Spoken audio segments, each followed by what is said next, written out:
தமிழகத்தில் நாளை 8 மாவட்டங்களுக்கு கனமழை எச்சரிக்கை விடுக்கப்பட்டுள்ளது. சிவகங்கை, ராமநாதபுரம், விருதுநகர், தேனி, தென்காசி, நெல்லை உள்ளிட்ட மாவட்டங்களில் கனமழைக்கு வாய்ப்பிருப்பதாக தெரிவிக்கப்பட்டுள்ளது.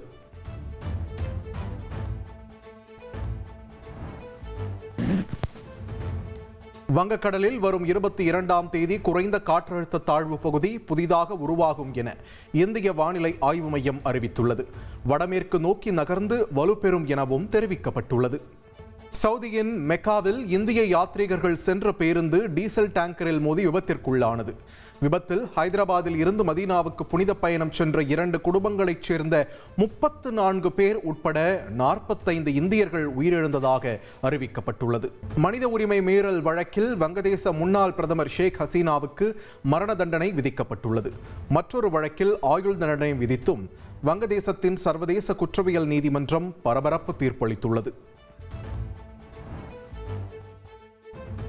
தன் மீதான குற்றச்சாட்டுகளை மறுப்பதாக வங்கதேச முன்னாள் பிரதமர் ஷேக் ஹசீனா கூறியுள்ளார்.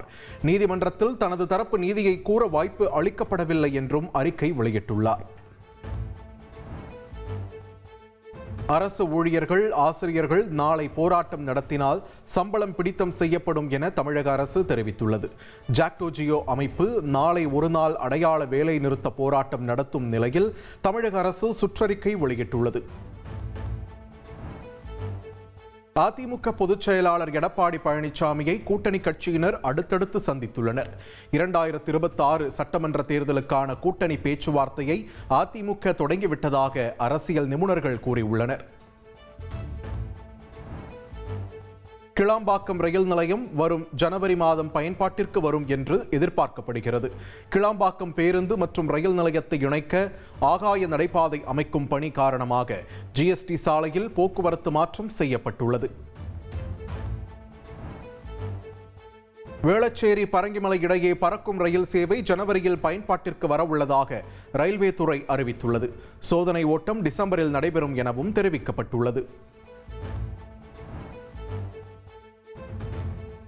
கடந்த 3ஆம் தேதி இலங்கை கடற்படையால் கைது செய்யப்பட்ட நாகை மீனவர்கள் 31 பேர் விடுதலை செய்யப்பட்டுள்ளனர். 10 ஆண்டுகளுக்குள் மீண்டும் கைது செய்யப்பட்டால் 18 மாதம் சிறை விதிக்கப்படும் என்று இலங்கை நீதிமன்றம் எச்சரித்துள்ளது. மே மாதம் நடந்த ஆபரேஷன் சிந்தூர் ட்ரெய்லர் மட்டுமே என ராணுவ தளபதி உபேந்திர திவேதி தெரிவித்துள்ளார்.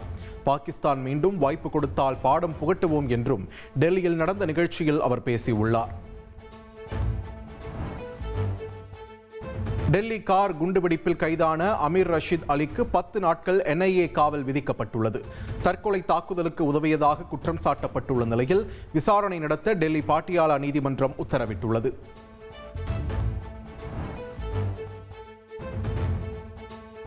டெல்லி கார் குண்டுவெடிப்பு சம்பவம் தொடர்பாக ஹரியானாவின் நுஹ் மாவட்டத்தில் வெடிகுண்டு நிபுணர்கள் தீவிர சோதனை மேற்கொண்டனர். சந்தேக நபர்களின் தொடர்புகளை உறுதிப்படுத்த சோதனை நடந்துள்ளது. பீகார் முதலமைச்சர் நிதிஷ்குமார் தனது பதவியை ராஜினாமா செய்தார். ஐக்கிய ஜனதா தளம் MLAக்கள் கூட்டம் நாளை நடைபெற உள்ள நிலையில் வரும் 20ஆம் தேதி மீண்டும் முதல்வராக பதவியேற்க உள்ளார். தங்கம் விலை சவரனுக்கு 80 ரூபாய் குறைந்துள்ளது. ஒரு சவரன் 92,320 ரூபாய்க்கு விற்பனை செய்யப்படுகிறது.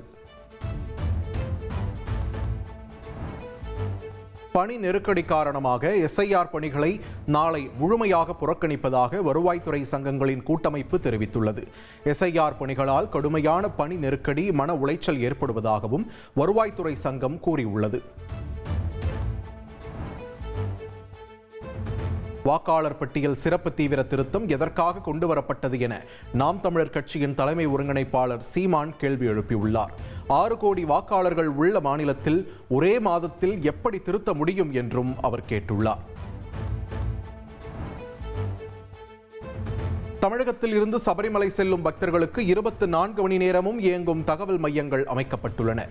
1800-425-1757 என்ற எண்ணில் தகவல்களை அறிந்து பக்தர்கள் பயன்படுத்திக் கொள்ளலாம் என்று அறநிலையத்துறை அமைச்சர் சேகர் பாபு அறிவித்துள்ளார். சென்னையின் பிரதான சாலைகளில் மாடுகளின் நடமாட்டம் அதிகரித்திருப்பதாக மாநகராட்சி தெரிவித்துள்ளது. வீதிகளில் மாடுகளை நடமாடவிடும் உரிமையாளர்கள் மீது கடும் நடவடிக்கை எடுக்கப்படும் என்றும் எச்சரிக்கை விடுக்கப்பட்டுள்ளது. திருவள்ளூர் மாவட்டம் சோழவரம் ஏரியில் முறையான அறிவிப்பின்றி உபரி நீர் திறக்கப்பட்டதால் 50 ஏக்கருக்கும் மேலான நெற்பயிர்கள் நீரில் மூழ்கின. வயலா குளமா என தெரியாத அளவிற்கு தண்ணீர் சூழ்ந்துள்ள நிலையில் உரிய இழப்பீடு வழங்க விவசாயிகள் கோரிக்கை விடுத்துள்ளனர்.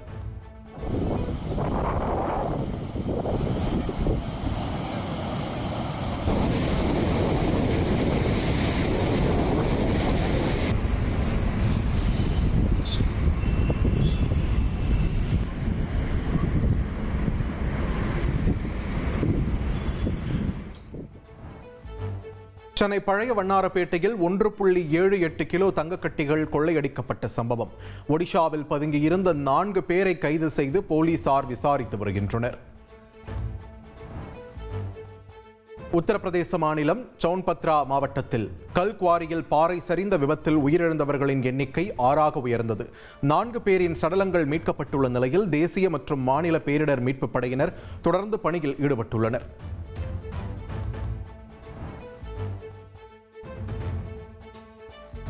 அமெரிக்காவின் எதிர்ப்பை மீறி ரஷ்யாவுடன் வர்த்தகம் செய்யும் நாடுகளுக்கு அதிகபட்சமாக 500% வரை வரி விதிக்கப்படும். அமெரிக்க அதிபர் டொனால்ட் ட்ரம்ப் எச்சரிக்கை விடுத்துள்ளார். உலக புகழ்பெற்ற நடிகர் டாம் க்ரூஸுக்கு கௌரவ ஆஸ்கர் விருது வழங்கப்பட்டுள்ளது. திரைத்துறையில் வாழ்நாள் சாதனை புரிந்ததற்காக டாம் க்ரூஸ் கௌரவிக்கப்பட்டுள்ளார். Tom, it's my honor to present you with this Governor Award.